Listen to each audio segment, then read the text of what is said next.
Assalamualaikum warahmatullahi wabarakatuh. Selamat pagi sobat trader semuanya dimanapun saat ini Anda berada. Jumpa lagi dengan Wijaya Trading di kesempatan kali ini Selasa 21 Februari 2023. Kita coba untuk melihat bagaimana kondisi terkini di emas ya. Kemudian kita lihat nanti bagaimana pergerakan satu hari kemarin. Kemudian apa peluang potensi yang bisa kita dapatkan dari pemetaan kecilnya.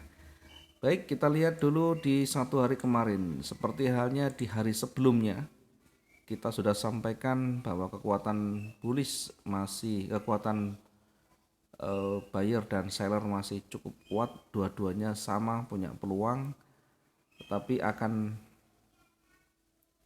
mulai berpotensi bergerak naik seiring dengan di time frame yang besar yang mulai sudah menunjukkan pergerakan naiknya ya.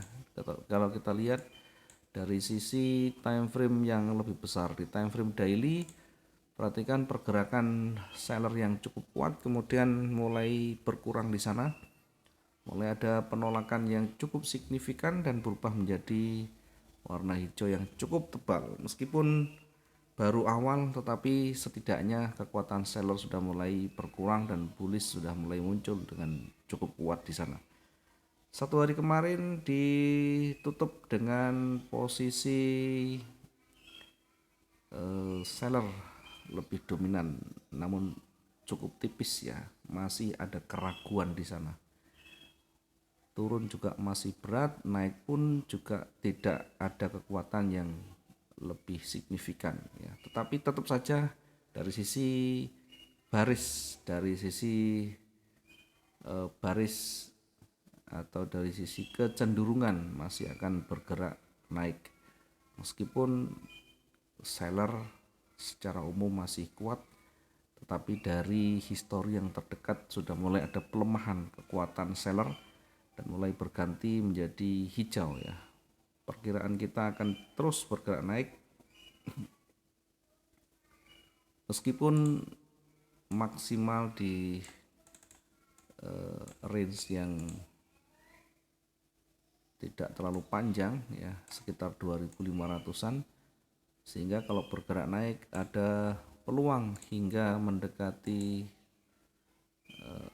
area 18 berapa ini 1860-an 63 ya. Ini pun kalau ada pengaruh berita yang cukup signifikan.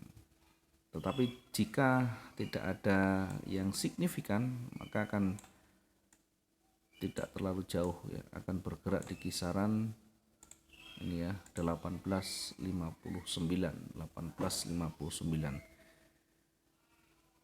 Oke, berikutnya kita akan lihat bagaimana yang kemarin kita sudah buatkan satu analisa kecilnya. Perhatikan di posisi sell stopnya 1839 tersentuh di sana, kemudian sempat turun sampai 1837. Itu artinya 148 pergerakannya kita sudah dapatkan. Seandainya target kita mungkin belum tersentuh karena cukup panjang di sana, maka yang kita lakukan begitu tersentuh adalah membatasi resiko atau berlaku recovery. Kalau recovery bisa kita menggunakan cut loss, bisa menggunakan switching, bisa menggunakan averaging ya. Yang biasa kita lakukan dengan menggunakan averaging di 300 di atasnya atau 250. Sehingga kita menempatkan di sana dengan buy stopnya. Dari lot yang sudah kita tambahkan, maka bergerak sampai di puncak pun masih tetap akan bisa mendapatkan keuntungan atau setidaknya bisa meminimalkan tingkat kerugian. Demikian juga ketika posisi buy di atas tersentuh, kemudian recovery yang kita terapkan dengan mengukur 250 hingga 300 di bawahnya, sehingga kita bisa menempatkan sell stopnya di sana. kita bisa menempatkan posisi sell stop kita atau bahkan kita bisa membatasi di situ ya. Silakan mana yang kita anggap lebih cocok sesuai dengan pengalaman kita. Hingga berakhir di tutupan candle, ditutup dengan posisi yang hampir sama kekuatannya dengan bullish ya. Sehingga yang kemarin tidak ada tren sama sekali. Berikut kita lanjut untuk 1 hari ke depan. Kita kembali ke D1. Dari D1 masih ada peluang, ada potensi bergerak naik. Dari H4 kita lihat di H4 masih condongnya juga bergerak naik. Dari sisi bullish masih mendominasi meskipun di sisi atas masih terbentur dengan levelnya. Tetapi nanti dari histori ini kita bisa melihat kecenderungan dan lebih dekat naik daripada turunnya untuk melewati levelnya. Kemudian kita kembali ke time frame H1 untuk menempatkan entry point kita ya. Kita ambil yang terdekat dulu karena cukup beresiko juga ya di sana. Satu yang perlu kita pertimbangkan adalah bagaimana menyelesaikan, bagaimana mengatasi saat pasar itu berbalik dari yang kita analisakan, berbalik yang sudah kita transaksikan ya, sehingga kita menjadi tenang, bukan yang kita cari kebenaran analisa, keakuratan analisa, karena itu tidak ada yang pasti. Yang paling penting bagaimana strategi kita saat market itu berbalik arah. Kita bisa menggunakan berbagai cara untuk lakukan recovery, apakah menggunakan cut loss atau stop loss. Kita bisa menggunakan yang namanya switching, atau kita juga bisa menerapkan averaging. Averaging tidak selalu harus dinaikkan lotnya, tidak selalu harus diturunkan, karena mungkin sebagian besar kita juga memahami averaging dianggap sebagai sesuatu yang beresiko tinggi ya, karena yang difahami averaging itu banyak yang menggunakan marti atau dilipat gandakan, kan tidak harus menggunakan marti. Kita bisa menambahkan sedikit atau bahkan kita pun bisa mengurangi di sana. Baik, kita kembali ke chart ya. Kita coba untuk menempatkan posisi kita yang lebih dekat ya, karena cukup beresiko berdekatan dengan level-levelnya di sana dan pergerakan yang cukup kecil di sana, sehingga ketika kita menempatkan terlalu jauh nanti tersentuhnya juga berat. Kita menempatkan terlalu dekat nanti juga beresiko dua-duanya tersentuh ya. Perhatikan dari sisi level ya, karena levelnya cukup dekat ya, sehingga betul-betul harus kita tempatkan yang potensinya ada. Oke, kita coba lihat di atas, di sisi atas kita menempatkan buy stop dulu di sana di 1843.02 ya. Jangan lupa ketika tersentuh maka segera pertimbangkan, segera kita pikirkan bagaimana recovery-nya saat nanti market tidak sesuai yang kita harapkan. Perkembangan berikutnya setelah entry sudah dimasukkan. Kemudian targetnya kita menempatkan di 1846, sekitar berapa ini, 300 sekian ya. Karena ini cukup beresiko, maka targetnya sementara kita ambil yang terdekat dulu. Sementara dari sell stopnya kita menempatkan di 1839.44 dengan target yang paling dekat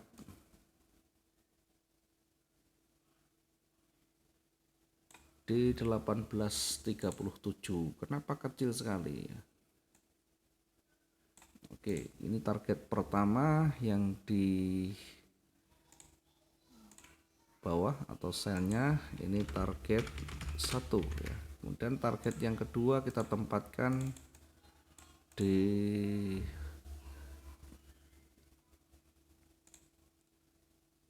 level berikutnya, sekitar 600 mungkin, enggak sampai ya. Oke, kemudian kita coba lihat dari sisi koreksinya. Kita tempatkan di sini.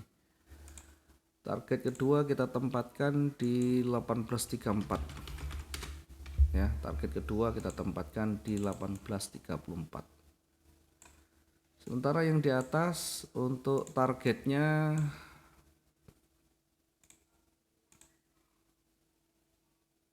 kita tempatkan di 1850 ya, kisaran 500-600 ya, kita tempatkan di 1850. Ini untuk target 2. Target satunya di 1846.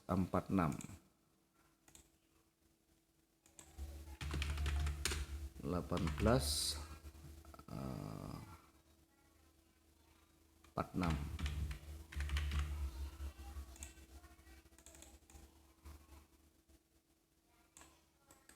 Oke, ini tidak usah ditulis. Cukup kita lihat harga yang ada di kanan. Ini ada target yang pertama. Kemudian koreksi ada di mana, kita akan ambil yang lebih panjang. Kita gunakan sementara untuk range-nya, kita gunakan yang dekat dulu di sini. Kemudian termasuk yang di bawah kita tempatkan mendekati levelnya di sana.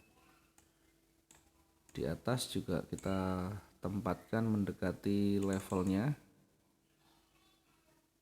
Kita ambil yang tengah-tengah biar mendekati semuanya, di area di situ banyak disentuh.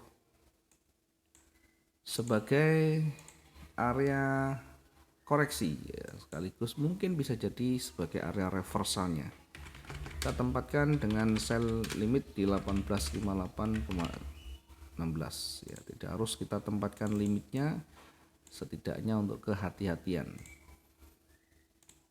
Berikutnya di puncak ya, kita menempatkan yang kedua di sisi puncak dengan limit sell di 1855.24 ya. Targetnya nanti menyesuaikan karena ini cukup jauh. Ini kita hanya memberikan satu kerangka dulu, nanti setelahnya kita akan lihat secara detail bagaimana perkembangan harganya. Ketika kuat bergerak naik, maka berikutnya kita lihat dari sisi levelnya, kemudian tersentuh apa tidak, break apa tidak, baru kita nanti lihat berikutnya ya. Tidak ada ceritanya dalam kondisi yang normal, tidak ada news yang berdampak besar tiba-tiba melesat dengan cepat di sana, sehingga minimal ada waktu untuk kita banyak berpikir, banyak melakukan analisa ulang, dan banyak kita membandingkan dengan historinya. Berikutnya kita tempatkan untuk koreksi yang di bawah. Kita ambil buy limitnya di 1828.71. Sementara yang di puncak atau di level berikutnya bisa jadi sebagai area reversalnya di 1822.74. Kembali ke banyak pertanyaan, di mana menempatkan resikonya, di mana menempatkan SL-nya ya. Sekali lagi saya bukan memberikan signal, tetapi hanya memberikan rambu-rambu kecilnya terkait dengan resiko. Sudah banyak sekali kita bahas di materi sebelumnya ya. Sehingga banyak-banyak belajar menggunakan recovery, banyak-banyak belajar memahami bagaimana membatasi resiko, kemudian sesuaikan dengan style kita, sesuaikan dengan gaya trading kita. Maka itulah yang menjadi batasan resiko kita ya. Apakah kita menerapkan namanya stop loss atau cut loss? Apakah kita menempatkan switching atau bahkan averaging? Itu adalah bagian dari pilihan masing-masing ya. Mudah-mudahan bisa bermanfaat. Kalau masih belum paham silakan lihat video-video sebelumnya berkaitan dengan manajemen recovery. Terima kasih, selamat pagi. Assalamualaikum warahmatullahi wabarakatuh. Salam profit dua arah.